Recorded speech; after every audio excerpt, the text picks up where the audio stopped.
প্রথম সুযোগে easy goal miss করলেও এরপর চিতাবাঘের মতো দৌড়ে মাঝ মাঠ থেকে ভিনিসিয়াস জুনিয়রের একামন অবিশ্বাস্য গোল।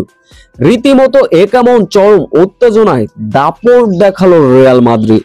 বিস্তারিত জানতে ভিডিওটি না টেনে সম্পূর্ণ দেখার অনুরোধ রইল। ক্লাব বিশ্বকাপে এদিন রিয়াল মাদ্রিদ মুখোমুখি রেড বুল সালজবার্গের, যেখানে পয়েন্ট টেবিলে সমান 5 পয়েন্ট। পয়েন্ট টেবিলের শীর্ষে থেকে কে দ্বিতীয় রাউন্ড নিশ্চিত করবে এমন সমীকরণে মুখোমুখি দুই দল। শুরু থেকে ম্যাচের আক্রমণাত্মক আর পাল্টা আক্রমণ চালিয়েছিল দুই দল। তবে রিয়াল মাদ্রিদ প্রথমার্ধের 20 মিনিটে যে ভুল করে বসেছিলেন, প্রথমার্ধে আরো কয়েকটা গোল করে লিডে যেতে পারত রিয়াল মাদ্রিদ।